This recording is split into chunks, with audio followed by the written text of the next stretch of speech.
اس سے پہلے سورہ بقرہ کی مختلف آیات کا خلاصہ بیان کیا گیا۔ ابھی جو آیت کریمہ چل رہی تھی اس کے ایک حصے پر روشنی ڈالی گئی کہ اللہ تبارک و تعالیٰ نے کفار مکہ کی تردید فرمائی جو پروپیگنڈا کر رہے تھے کہ مسلمان حرمت والے مہینے میں جنگ کر رہے ہیں، تو اللہ تعالیٰ نے فرمایا اس سے بڑا فتنہ تو یہ کہ خانہ کعبہ کی زیارت سے روکنا، مسجد حرام سے روکنا اور مکہ کے باشندوں کو مکے سے مجبور کر دینا نکلنے پر، یہ تو اس سے بڑی شرارت ہے۔ اور یہ شرارت کے مرتکب تمام مکہ کے باشندے اس وقت ہو چکے تھے جو مسلمانوں کو وہاں سے نکال دیے۔ اب اس کے بعد اللہ تبارک و تعالیٰ ارشاد فرماتا ہے وَمَن يَرْتَدِدْ مِنكُمْ عَن دِينِهِ فَيَمُتْ وَهُوَ كَافِرٌ فَأُولَٰئِكَ حَبِطَتْ أَعْمَالُهُمْ فِي الدُّنْيَا وَالْآخِرَةِ وَأُولَٰئِكَ أَصْحَابُ النَّارِ هُمْ فِيهَا خَالِدُونَ۔ ایک بات قابل غور کہ اسلام کے علاوہ کوئی دوسرا مذہب ساتھ میں نہیں جاتا، قبر میں نہیں جاتا، چاہے کوئی بھی مذہب ہو، دین یہود ہو یا دین نصارہ یا مشرکین کا مذہب ہے، قبر کے اندر کوئی بھی مذہب نہیں جاتا سوائے اسلام کے۔ یہی وجہ ہے کہ کافر سے جب قبر میں سوال ہوتا ہے تو وہ اپنے مذہب کا ذکر نہیں کرتا کہ میں اس مذہب کا ماننے والا، بلکہ وہ یہ کہتا ہاں لا ادری، میں نہیں جانتا۔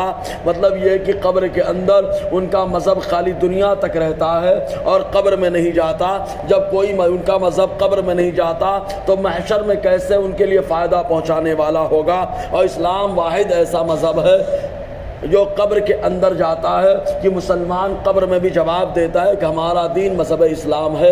اب مذہب اسلام کے انکار کرنے والے دو طرح کے لوگ ہوتے ہیں۔ انکار کرنے والے کو کافر کہا جاتا ہے، یا تو وہ پیدائشی کافر ہوتا ہے تو اسے کافر اصلی کہا جاتا ہے، اور یا تو وہ ایمان لایا اور ایمان لانے کے بعد اسلام سے پھر گیا، یا اسلام کے کسی حکم کا انکار کر دیا جو قطعی اور ضروری تھا، یا ضروریات دین میں سے کسی چیز کا انکار کر دیا تو وہ اسلام سے پھر گیا، اس کو مرتد کہا جاتا ہے۔ اور مرتد کی سزا یہ کہ سب سے پہلے اس کے سارے اعمال برباد ہو جاتے ہیں، دنیا میں بھی سارے اعمال برباد، اور آخرت میں بھی جتنی بھی نیکیاں کر لے ساری نیکیاں اس کی ختم ہو جاتی ہے۔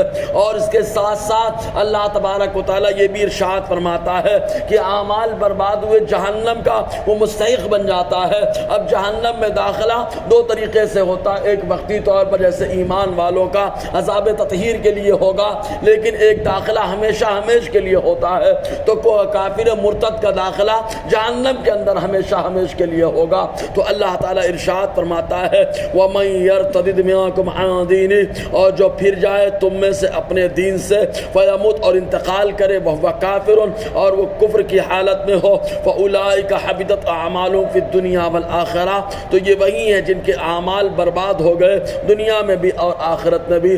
ایک ایمان سب سے بڑی بات بغیر دیکھے ایمان لانا ہے، ورنہ عذاب کے فرشتے جو روح نکالنے کے لیے کافر کے پاس آتے ہیں تو جیسے ہی اس کی آنکھوں سے پردہ ہٹتا ہے وہ عذاب کے فرشتے کو دیکھتا ہے، فوراً اس کو احساس ہو جاتا ہے کہ دین اسلام حق ہے، اسلام کا پیغام حق ہے، اسلام کی تعلیمات حق ہے۔ اس وقت وہ دل سے مکمل اسلام کی حقانیت کا معترف ہو جاتا ہے۔ لیکن اب یہاں پر ایمان کا اعتبار نہیں ہے، کیونکہ ایمان تو بغیر دیکھے ہوئے ایمان لانے کا نام ہے۔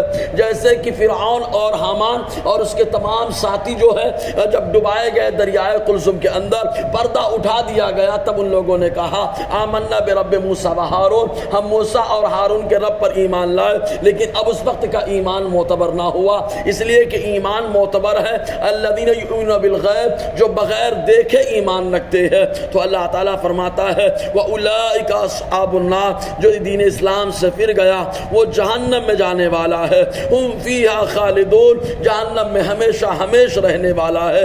اب اگر کوئی بولے کہ یار اللہ تبارک و تعالیٰ تو رحمان و رحیم ہے، اس نے آخر کا جو ہے کافر کو جہنم میں کیوں ڈال دیا؟ وہ بھی تو انسان ہی ہے۔ تو ظاہر سی بات ہے ہر زمین ہر ملک کا ایک قانون ہوتا ہے، جو اس قانون کو فالو کرتا ہے اس کو حکومت کی طرف سے تمغہ اور اس کو جو ہے حکومت کی طرف سے بہت ساری آسائشیں دی جاتی ہیں، اور جو مخالفت کرتا ہے بغاوت کرتا ہے اس کے ساتھ سزا کا معاملہ ہوتا ہے۔ تو ایسے ہی آسمان کا مالک اللہ ہے، زمین کا مالک اللہ ہے، اور انسان انسان کو اس نے اپنا ایک قانون دے دیا، جو قانون کو مانے اللہ تبارک و تعالیٰ جنت کی آسائشیں اور راحتیں اس کے لیے عطا فرماتا ہے، اور جو اللہ تعالیٰ کے قانون کو نہ مانے تب اللہ تبارک و تعالیٰ نے اس کے لیے زندان کا زندان جو جہنم کی شکل ہے اللہ تعالیٰ نے اسے پیدا فرما دیا۔ بہرکیف انشاءاللہ اور آگے گفتگو رہے گی۔ اللہ تعالیٰ ہم سب کو فیضان قرآن، برکات قرآن سے مالا مال فرمائے۔